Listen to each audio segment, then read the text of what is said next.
welcome to the video. You're getting me with lovely chewing noises, which I'm sure you're going to enjoy because the mic is on.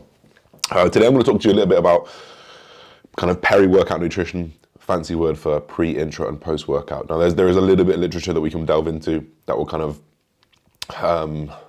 show us the way in terms of what we're going to be looking to maximize. Now this is the key word there is maximize. Not everyone needs to do this. Is it going to make a % chance? It might not even make a % chance. It's just going to be these marginal gains. But in the game of bodybuilding, when you're trying to be the best that there is, it's just a game of accumulating these marginal gains over a long period of time, you know? So we're gonna go through some little marginal gains that you guys can take advantage of. The first thing is, depending on when you train, now, I'm not gonna say you need to have a meal before you train. I personally prefer it, that's just a personal thing.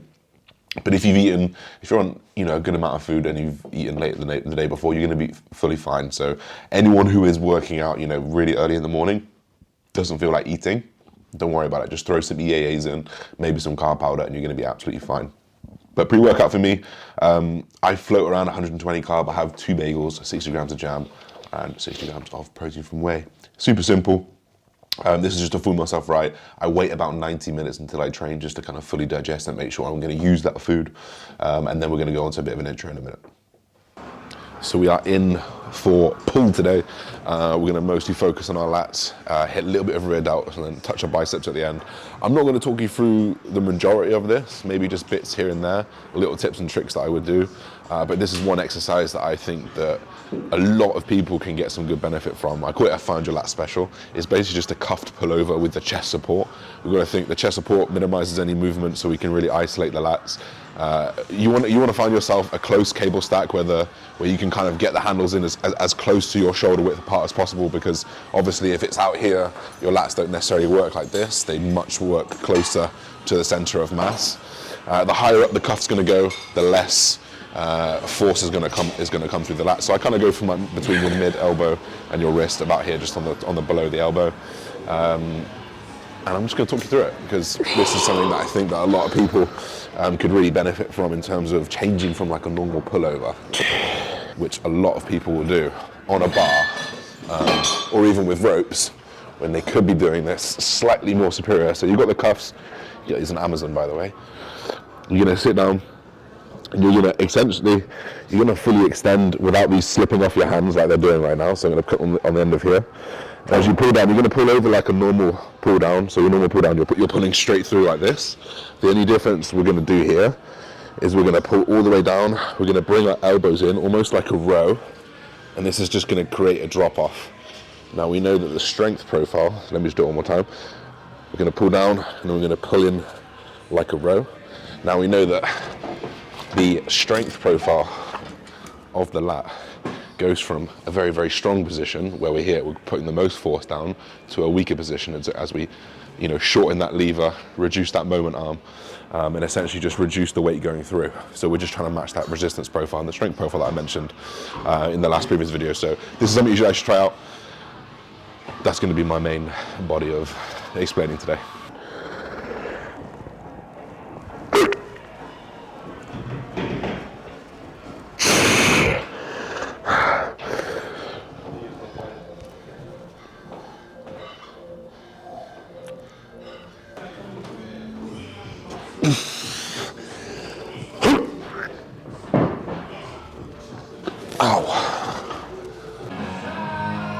So we're going to move on to meat and bones, T-bar row.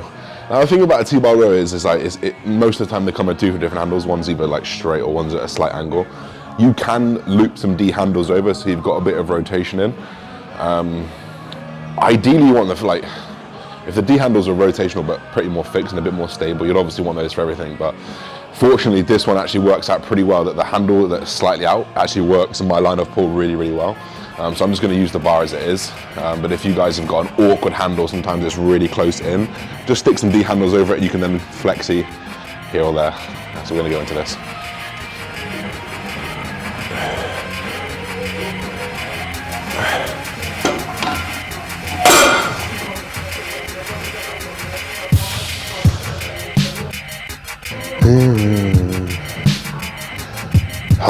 Let's fucking go then.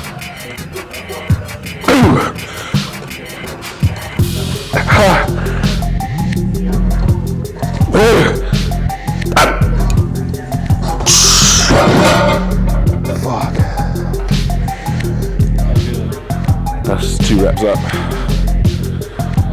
My elbows hurt, but I always think it should be more than just progressing reps. So I don't progress weight. I'm like, fuck. If I can do 2 reps every week, I'll be sorted. That's 5 plates, 8 reps. Rep range is 6 to 10. So probably stick at 2.5 on the next week. See how we go.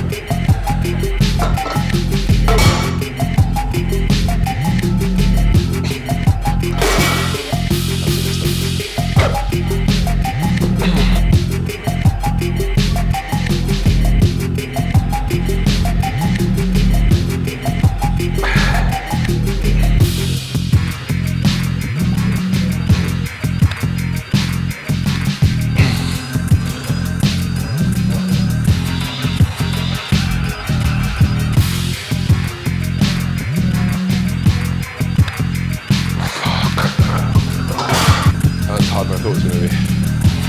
That was an awkward machine. I swear, like the end of December, I felt like a little boy. I got my mojo back now. We bulking, bruh.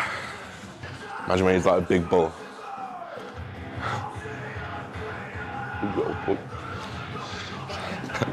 I can't resist. Hey, he gets so much bigger every time I see him. I know. Oh, my lats are fried actually. Let's fucking go.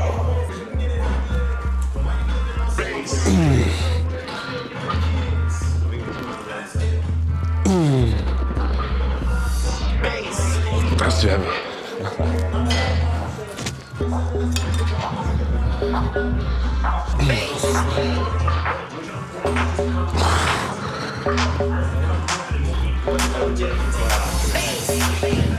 This is last exercise for our lats. Going for the full range of motion from the side. Full range of motion. Trying to keep the humerus as close to the midline of the body as possible. Get that full range of the lat. Do some partials at the end if we can, just that length and mid range because it'll be a bit stronger.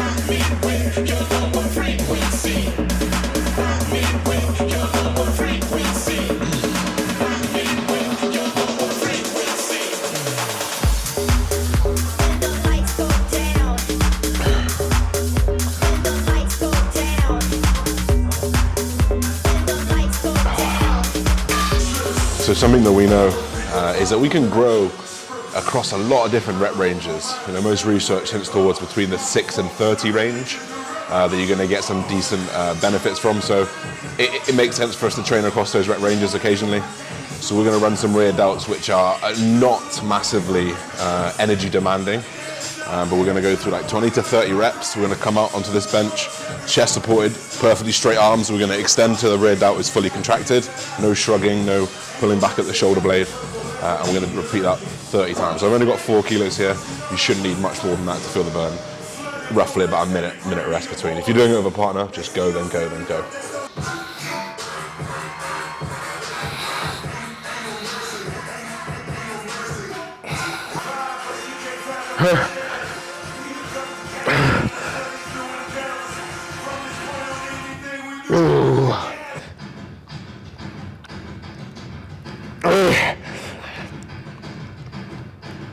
You don't need to worry too much about tempo in this position because we're just focused on pushing blood into that muscle, just causing as much disruption as we can. Probably never going to hear the music on the mic, to be honest. So we're not worried about the eccentric here. We're just blood disruption.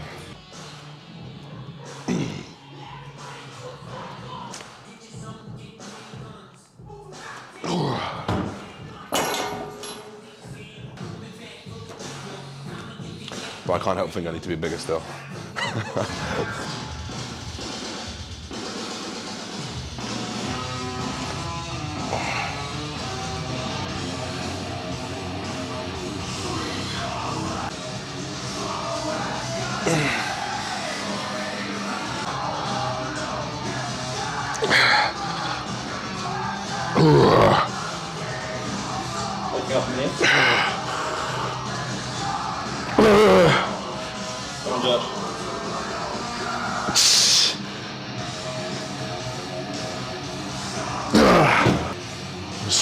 So I've already finished this intra, but something about intra There's some pretty good recent research actually. I'll pin it in the comments.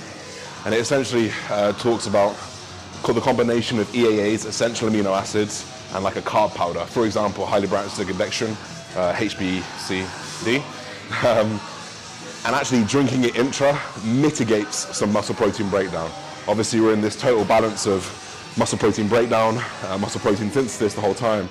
And we're obviously trying to tip it in that favor of muscle protein synthesis. So while muscle protein breakdown is actually happening while we work out, we're breaking down muscle, we're tearing down fibers. If we're taking in a very highly absorbable protein, which requires little to no digestive stress, we know that highly branched dextrin is going to pass through the lining of the stomach because of the osmolarity of it. We know that EAAs are going to do something very, very similar. So it's a very easily accessible source of protein and carbohydrates to mitigate that protein breakdown that we're actually doing in the workout. It's, again, marginal gains. You know, this is something that I've done for the last couple of years since I started working with Jordan, JP. He told me about that, did a little bit of research into it. Mountain Dog, you know, Greg Doucette, people like that are probably talking about this stuff. So this is something that I've done. EAAs, a little bit of citrulline, taurine-free uptake, and carbohydrates. So I would use an intra if you're looking for those marginal gains. I just got this email. Your Tinder account is scheduled for deletion. Your Tinder account is about to be deleted. However, you can still keep your account by getting back to it and view my profile button. I'm going to delete this, Amy, don't worry.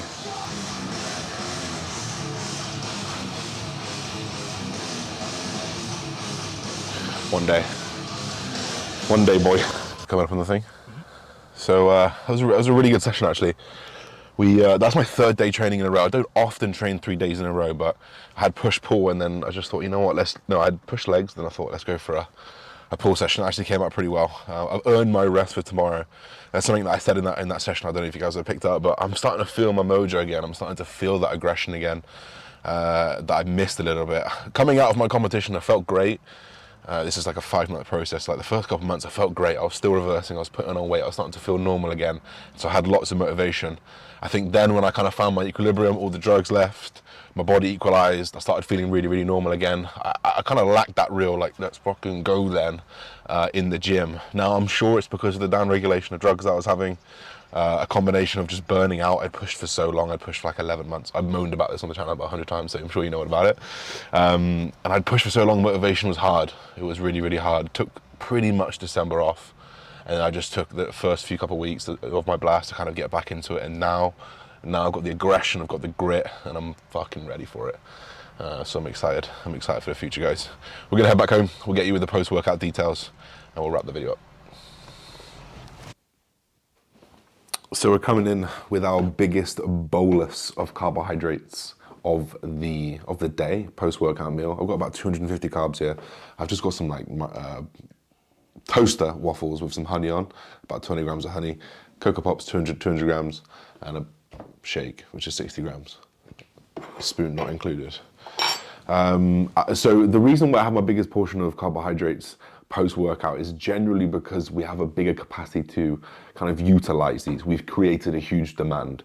Yes, we've been replacing a little bit with the intra-workout, but there's a huge demand and a transport enzyme called GULT4, GLUT4. Kind of, it's a glycogen transporter. So that actually gets upregulated during training. So when we're training, we're upregulating this enzyme. So we have a bigger demand to absorb and to actually transport these carbohydrates, which is why we have a bigger portion of this post-workout. I actually eat about 60 minutes. So it's probably about 60 minutes later. I wait till my heart rate is down to kind of baseline. So my baseline at the moment is about 63, but 65, 66, I'm going to start eating. And that's just because this is going to bring us down into a parasympathetic state, which is a state of the nervous system, which is a kind of rest and repair, digest. Your digestive enzymes will actually upregulate, so you have more of them ready to digest food. And obviously that you've obviously still got the upregulation of GLT4. And then we'd have a little bit of protein with it as well. I tend to keep fats down a little bit, just because we are prioritizing carbohydrates in this window. Not to say you can't have them, it's not gonna make too much difference. But again, we're going for those marginal gains. That's what we're gonna go for. So that's pretty much the pre, intra, and post-workout setup. I hope that makes sense. If you've got any questions about it, just drop me anything, a question below, drop me a comment below. Any research I will post, probably in the bio or actually I'll do it all in a pinned comment. This is just kind of where I'm getting this from. So I hope you enjoyed the video. Don't forget to like, comment, subscribe. Peace. Everybody loves the sunshine.